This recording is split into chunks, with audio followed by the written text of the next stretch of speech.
Hello, everyone. I'm Sarja Samant from Morningstar. The past couple of months have been really difficult for the market, with the banking turmoil on one hand and inflation and volatility on the other. Joining me today to make sense of the current market conditions and how the Fed actions impact them is Tiffany Wilding from Pimco. She's a managing director and economist there. Tiffany, thanks for being here. Thanks for having me. Yeah, so to get right to it, my first question for you today is what does it mean when we say listen to the Fed? And what message does the recent Fed hike give out to the market? Well, there's a lot to unpack with that question, certainly. I think when people say listen to the Fed, I think there's a lot of things that they're thinking about. Ultimately, whenever we're trying to forecast the economy or monetary policy decisions, it's not actually just the Fed that we're listening to. We're also looking at the economic data. We're doing the forecasts ourselves. We're trying to understand what the current conditions suggest to us about the future. So when we listen to the Fed, we try to understand what their current views are based on the data that's coming in. But not only that, as the data changes and it becomes different than their own baseline forecast, how will they react to that? So that's what we're trying to do on a real-time basis all the time. In terms of what the latest rate hike tells us, I also think it tells us a couple things. The answers are never simple, of course. I think, first of all, the fact that the Fed is continuing to hike interest rates, I think, is symptomatic. The fact that we just have high inflation still. So the central bank, the Fed, not only the Fed, but central banks across developed markets have had a very strong policy response to, what is the most elevated rate of inflation that we've seen in several decades. And so the Fed is still, responding to that, and of course, with core CPI inflation at 5.5% still, they still have some work to do. Now the fact that the rate hike was only 25 basis points and not 75 or not 50, I think also tells us something here. And that is that the Fed already thinks that they've gotten policy into restrictive territory more or less. So now, they're slowing down the pace of those rate hikes, in order to more strongly balance the potential, for them to overdo it versus the elevated inflation, that we currently have.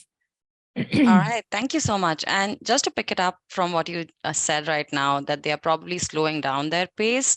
So there was also a change in the Fed's tone in the recent meeting where it actually suggested firming the policy rather than continuing with the ongoing hikes. So having all that background, do you see the interest rate peak coming sooner now than before? Yeah, well, there's certainly been various developments that have happened that I think probably will, result in the Fed, maybe doing one more rate hike, but potentially even being on hold after this most recent hike. Of course, we came into the year with economic data in the United States that was revised higher, that just showed more momentum. Obviously, the labor market was very resilient. So coming into the turn of the year or this year, it actually looked like the Fed, could even go higher than they had previously been forecasting.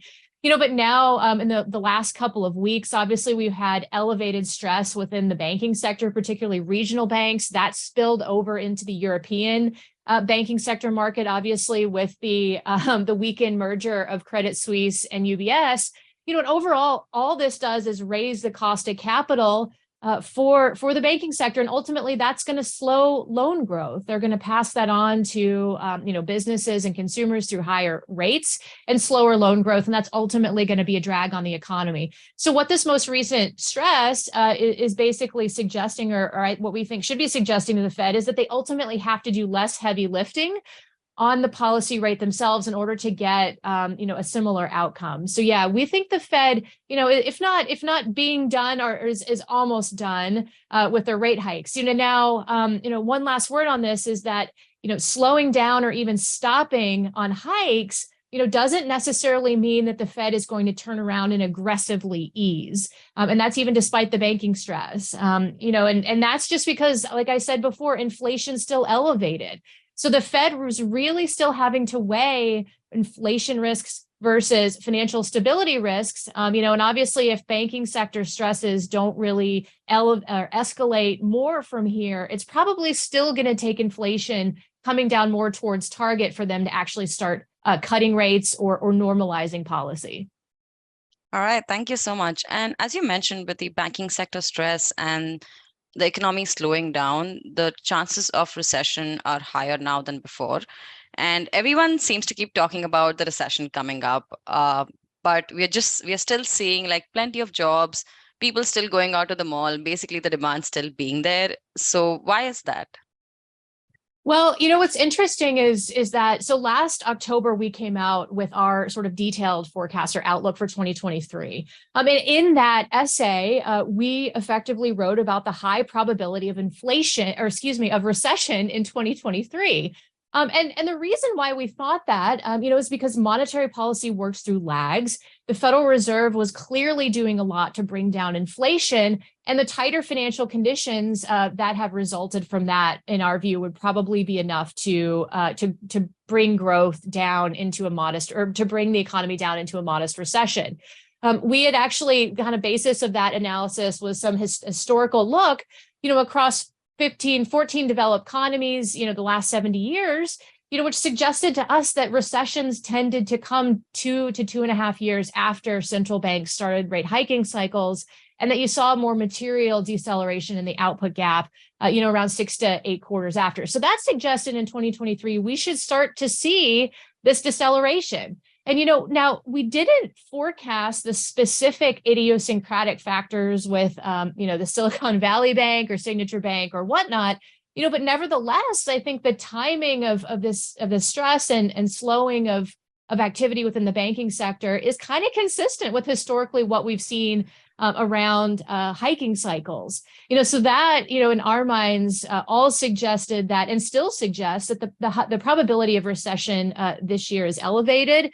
Now I will say, I think that the probability of a more severe recession probably also increased. It's been, very eye-opening in our minds how quickly the situation has escalated, and obviously how quickly you had a loss of confidence, in Credit Suisse. Obviously we also had a little bit of a scare with Deutsche Bank in Europe, and then the U.S. banking sector, has also seen, it's a confidence shock as well. So, I definitely think that, along those lines, it's certainly, it's certainly possible to have a more severe recession as well.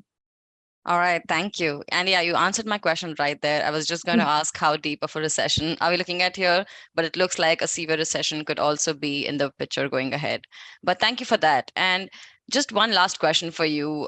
In such recessionary scenarios, what kind of investments are the most attractive, and where do you think will it pay off to actually take the risk? Yeah, well, before I get to that, if you don't mind, let me actually just kind of go back to your question on how deep of a recession, because I still think it's an interesting question. So we, ultimately we think it's still probably going to be shallow. And again, that assumes that you don't have, additional, escalation in banks. You don't have large US banks that are coming under pressure, et cetera.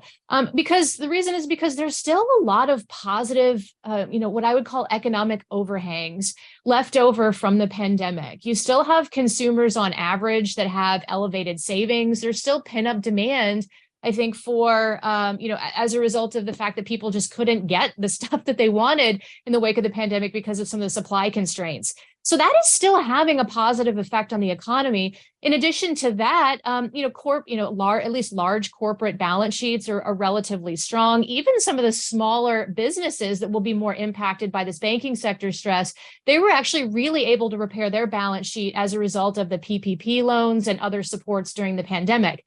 So all of that taken together, again, suggests us that, if we have a recession, is going to be a mild one. But then you asked, what is the kind of investment framework or strategy that we're really focused on in this kind of environment? And it's really one that takes into consideration, obviously, these macro trends, but also starting levels and valuations. And there, when we look across markets, we really see a lot of value in bonds, and particularly high quality bonds. So obviously the Federal Reserve and central banks across developed markets raised rates tremendously. That has resulted in real interest rates, that are the most elevated that they've been in quite some time. So with starting yields that are actually relatively high, not only in the government bond market, but in high quality credit markets as well, high quality securitized markets, It's a nice time, we think, for investors to allocate back to higher quality bonds within their portfolio. And we do think the diversification benefits of this asset class, are coming back. Of course, last year, bonds as well as equities or riskier assets sold off in tandem. And that was because of what central banks were doing. They had to tame inflation. But this year, as we go through the year, we go through a recession. The central banks will be much more focused on both sides of their mandate, and we think that will return the historical correlation to bonds as being a good hedge for your risky asset portfolio. So all of that suggests to us that bonds are back, as we say. All right, thank you so much, and this has been great. And thank you for your insights, Tiffany, and thank you for joining us today. Thanks for having me.